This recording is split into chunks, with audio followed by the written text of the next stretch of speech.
చూస్ country delight, live better. ఇప్పుడే country delight app ని download చేసుకోండి.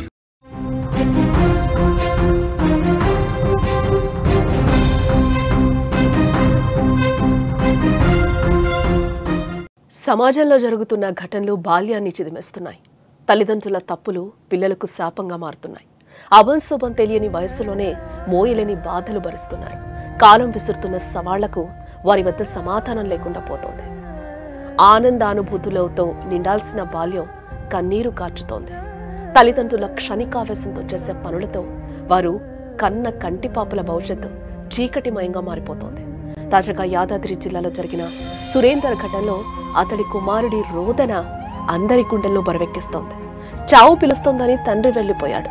భర్త చనిపోయాడని తల్లి అదే చెరువులో తోకేసింది. కానీ రెస్క్యూ బృందాలు ఆమెను కాపాడాయి. తల్లి బయటకు రాగానే ఆ బాలుడు ఆమెను హత్తుకొని ఏడుస్తున్న దృశ్యాలు కన్నీళ్లు పెట్టించే విధంగా ఉన్నాయి. ఆ విజువల్స్ ఒకసారి మీరు కూడా, ఆ పిల్లాడు ఏం మాట్లాడుతున్నాడో ఒకసారి వినండి.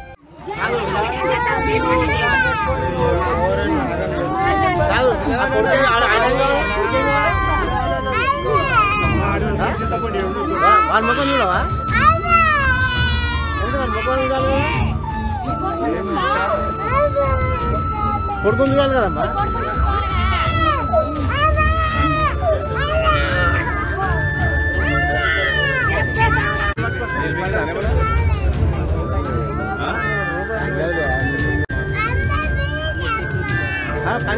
వాడంతా బాగా అంటుండు.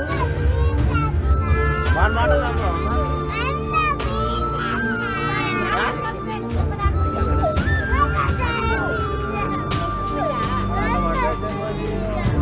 రెస్క్యూ బృందాలైతే సంధ్యని, సురేందర్ భార్య ఎవరైతే ఉన్నారో తనని కాపాడారో, కాపాడి పైకి తీసుకొచ్చిన తర్వాత తన కొడుకు తల్లడిల్లిపోతున్నాడు. అమ్మా, నాన్న చనిపోయాడు, నువ్వు చనిపోకమ్మా, ప్లీజ్ అమ్మా అని అమ్మని హత్తుకొని ఏడుస్తున్న దృశ్యాలు అందరినీ కూడా, అక్కడున్న వారిని కంటతడి పెట్టేస్తున్నాయి. పిల్లల గురించి ఆలోచించాలి కదా అని చెప్పి కూడా పక్కనున్న వాళ్ళు ఓదారుస్తున్న పరిస్థితి కనిపిస్తుంది బంధువులు. ఈ విషయం చాలా హృదయ విదారకరంగా ఉంది. అక్కడ సిచ్యువేషన్ అంతా కూడా ఒక్కసారి మార్చేసిందని చెప్పొచ్చు. నన్ను చావు పిలుస్తోంది అంటూ కూడా సురేందర్ చెరువులో దూకి చనిపోయిన పరిస్థితి. ఈ విషయం తెలుసుకోగానే అక్కడ భార్య కూడా దూకేసిన పరిస్థితి. ఇదే నేపథ్యంలో ఆమెను రెస్క్యూ బృందాలన్నీ కూడా కాపాడి పైకి తీసుకొచ్చాయి. హన్మకొండ జిల్లా ఐనవోలు మండలం రామ్నగర్కు చెందిన బర్ల సురేందర్ తన కుటుంబంతో కలిసి హైదరాబాద్ రామంతపూర్లో నివాసం ఉంటున్నాడు. హైటెక్ సిటీలో ఐసిఐసిఐ బ్యాంకు మేనేజర్గా పనిచేస్తున్న సురేందర్ 10 రోజులుగా డిప్రెషన్లోకి వెళ్ళిపోయాడు. చావు తనను పిలుస్తోంది అంటూ కూడా ఆందోళనకు గురయ్యాడు. ఒక్కసారిగా శుక్రవారం ఉదయం బ్యాంకుకు వెళ్తున్నానని ఇంట్లో చెప్పి బయటకు వెళ్లాడు సురేందర్. నేరుగా బీబీనగర్ చేరుకున్నాడు. అక్కడ తన ఫోన్లో, నేను బీబీనగర్ చెరువు దగ్గర ఉన్నాను, 10 రోజుల నుంచి చావు నన్ను పిలుస్తోంది, అందుకే నేను చెరువులో దూకి చనిపోతున్నాను, నాకెలాంటి ఆర్థిక ఇబ్బందులు లేవు, నా చావు పాత ఇంటి దగ్గరే చెయ్యండి, నెల రోజుల తర్వాత అంతా సర్దుకుంటుంది, నా అంత్యక్రియలన్నీ కూడా పాత ఇల్లు ఏదైతే ఉందో అందులోనే జరగాలి అంటూ కూడా ఒక ఆడియో రికార్డుని కుటుంబ సభ్యులందరికీ కూడా సురేందర్ పంపించిన వైనం కనిపిస్తోంది. అనంతరం తన వద్ద ఉన్న వస్తువులను కట్టెపై పెట్టి చెరువులో ఒక్కసారిగా కూడా దూకేశాడు. సమాచారం అందుకున్న భార్య, బంధువులు పోలీసులకైతే సమాచారం ఇచ్చారు. చెరువు సమీపంలో సురేందర్ చెప్పులు, ఫోన్ కట్టెపై లభించాయి. పోలీసులు, ఎస్డీఆర్ఎఫ్ అలాగే ఫైర్ సిబ్బందితో కలిసి కూడా అక్కడ మొత్తం కూడా గాలింపు చర్యలు చేపట్టారు.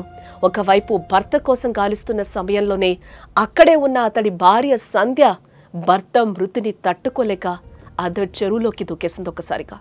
దీంతో కుటుంబ సభ్యులు, అక్కడున్న స్థానికులు కూడా ఒక్కసారిగా కూడా గట్టిగా అరిచారు.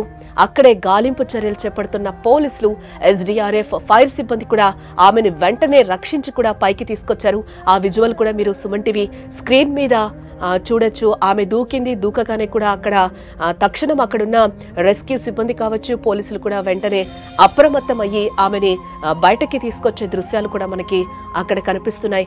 ఇదే నేపథ్యంలో ఆమెని బయటకు తీసుకొచ్చిన తర్వాత కూడా బాలుడు ఒకంత చాలా ఆవేదనగా కూడా అమ్మని హత్తుకొని కూడా, నువ్వు చనిపోకమ్మా, ప్లీజ్ అమ్మా, నాన్న చనిపోయాడు అంటూ కూడా ఆ పిల్లాడి ఆర్తనాదాలు ఒకంత అందరినీ కూడా అక్కడ బాధకు గురి చేశాయని కూడా చెప్పచ్చు.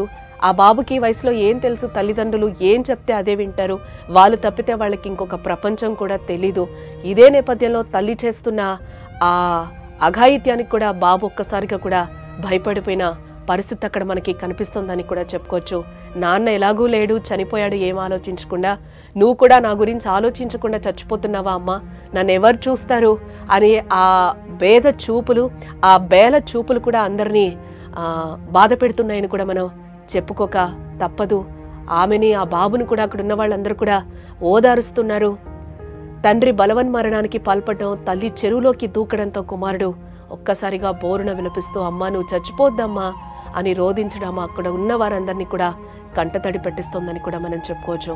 సురేందర్ డిప్రెషన్ కారణంగా ఇలా ప్రవర్తించినట్టుగా కూడా మనకు తెలుస్తోంది. అతడి మానసిక స్థితి కారణంగా ఆ కుటుంబంతో పాటు గ్రామాన్ని కూడా ఈరోజు విషాదంలోకి నెట్టేశాడు. పట్టుకోండి మాకు పంపించదు, ఎక్కడ పంపించకండి